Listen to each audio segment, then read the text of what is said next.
Assalamualaikum warahmatullahi wabarakatuh. Kami dari kelompok 5 materi demokrasi liberal akan menyampaikan materi. Yang pertama-tama kita perkenalkan tentang kami yang pertama dari saya Muhammad Difai Yasin Buana.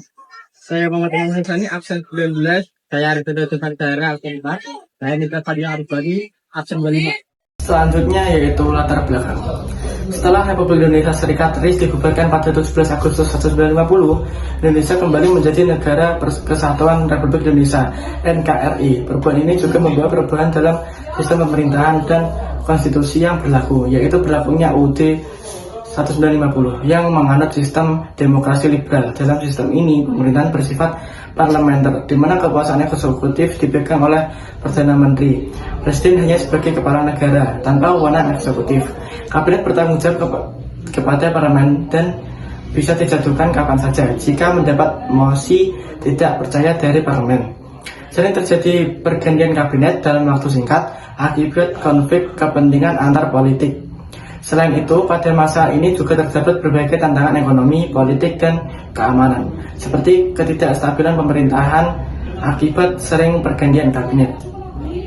Ancaman separatisme seperti PRRI atau Permesta, krisis ekonomi akibat sistem ekonomi yang belum stabil. Puncak dari keadilan ini adalah penerbitan Dekret Presiden 5 Juli 1959 yang membubarkan Konstituante dan mengembalikan UUD 1945 sebagai konstitusi negara, sekaligus mengakhiri era demokrasi liberal. Selanjutnya yaitu tujuan pembahasan ini bertujuan untuk memahami sistem pemerintahan yang berlaku di Indonesia pada periode 1950 sampai 1959, termasuk karakteristik demokrasi liberal, menganalisis tatanan politik dan ekonomi yang dihadapi Indonesia selama era demokrasi liberal, menjelaskan dampak ketidakstabilan kabinet terhadap pembangunan nasional, mempelajari faktor-faktor yang menyebabkan berakhirnya demokrasi liberal, terutama peran Dekret Presiden 5 Juli 1959, menarik pelajaran dari sejarah mengenai bagaimana sistem pemerintahan yang berlaku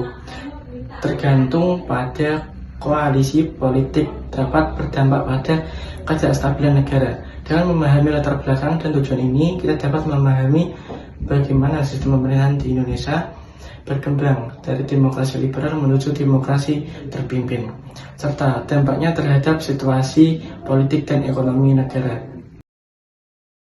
Lalu kita lanjut pada sistem pemerintahan pada masa demokrasi liberal. Indonesia menganut sistem parlementer, di mana presiden hanya sebagai kepala negara, sementara pemerintahan dipimpin oleh Perdana Menteri yang bertanggung jawab kepada parlemen. Namun, sistem ini tidak stabil karena seringnya pergantian kabinet, konflik antar partai, serta banyaknya pemberontakan, seperti contohnya di DII, PRI, dan Permesta. Akibat ketidakefektifan ini, Presiden Soekarno mengeluarkan Dekret 5 Juli 1959 serta mengakhiri demokrasi liberal dan kembali ke Undang-Undang Dasar 1945 dengan sistem demokrasi terpimpin. 1. Kabinet Natsir. Kabinet Natsir memberi program atau keberhasilan: A. Membentuk DPRD di seluruh Indonesia. B. Indonesia diterima menjadi anggota PBB. C. Menggiatkan usaha keamanan dan ketentraman. D. Menyempurnakan organisasi angkatan perang. Kejatuhan Kabinet Natsir yaitu dikarenakan ditentang partai oposisi karena dianggap hanya menguntungkan Masyumi. Dan kedua, dijatuhkan dengan mosi Hadikusumo terkait PP nomor 39 tahun 1950 tentang DPRDS. Kabinet Natsir memiliki kebijakan ekonomi, yaitu program gerakan benteng, terdiri dari dua kebijakan, yaitu A. Mengistimewakan importer pribumi. B. Pemberian kredit modal pada pengusaha yang mengalami kesulitan dalam memperoleh pinjaman. Kedua, Kabinet Sukiman-Suwirjo. Kabinet Sukiman memiliki program atau keberhasilan, yaitu A. Perjanjian bantuan keamanan dengan Amerika Serikat. B. Memberikan jaminan ketentraman. C. Mempersiapkan pemilu. Kabinet Sukiman jatuh dikarenakan A. Dituduh terlibat dalam MSE sehingga dianggap pro-barat. B. Korupsi dan ketidakstabilan dalam negeri.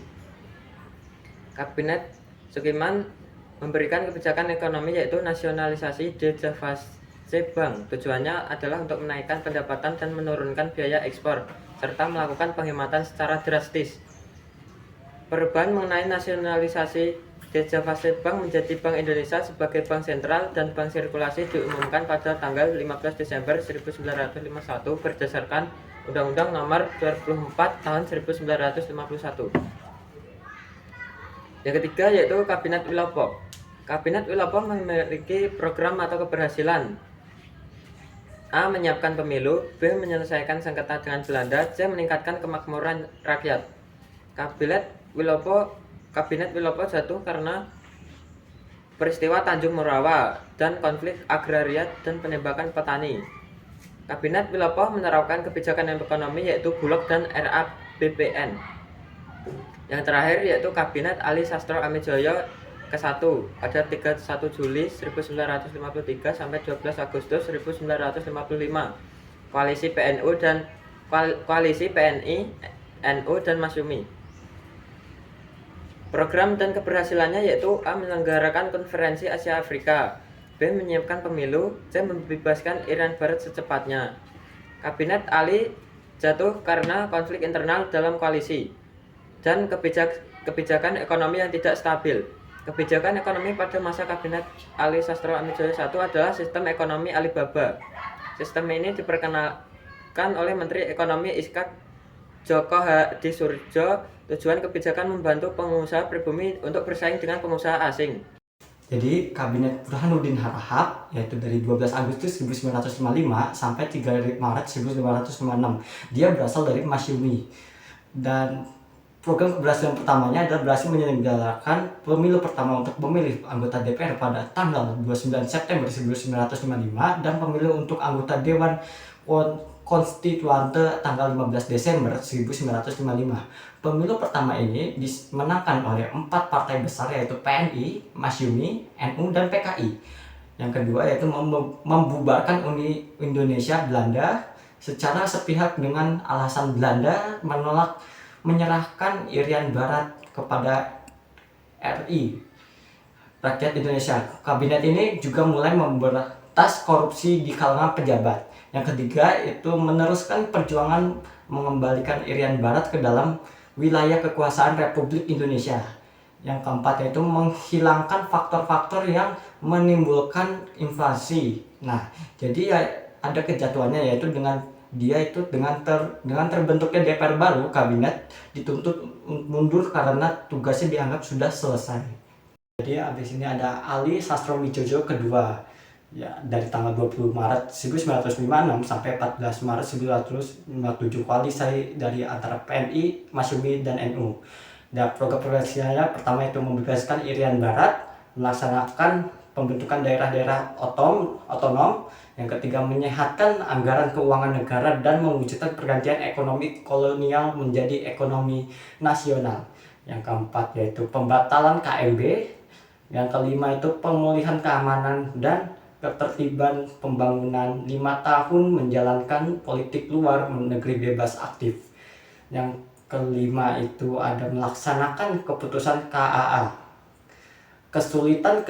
Kejatuhannya yaitu kesulitan ekonomi dan gangguan keamanan yang mengakibatkan kabinet Ali kedua dipaksa kemundur. Yang terakhir ada kabinet Juanda dari 9 April 1957 sampai 10 Juli 1959. Keberhasilan dia yaitu kabinet ini disebut kebijakan kabinet, menetapkan program kerja panca kerja.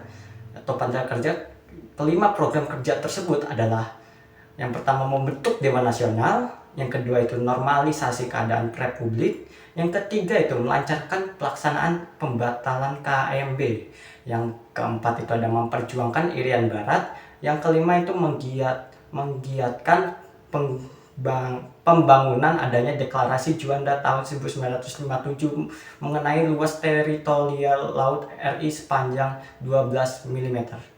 Yang kejatuhannya yaitu ada peristiwa pembunuhan Presiden Soekarno di Cikini tanggal 20 November 1957, operasi 17 Agustus untuk menupaskan pemberontakan akan PRRI di Sumatera, dan operasi penumpasan pemberontakan Permesta di Sulawesi. Meskipun kegagalan Dewan Konstituante dalam membuat UUD baru mendorong Presiden Soekarno mengeluarkan Dekret 5 Juli 1959. Dengan dikeluarkannya Dekret, Presiden memaksa Kabinet Juanda untuk mengundurkan diri tanggal 24 Juli 1959.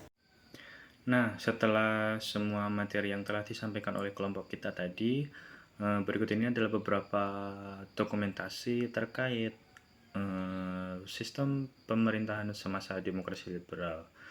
Ya, seperti ini ada Bapak Presiden Soekarno yang waktu itu menjadi kepala negara, dan tentu saja ini ada dekret presiden yang menandai sebagai berakhirnya masa pemerintahan demokrasi liberal.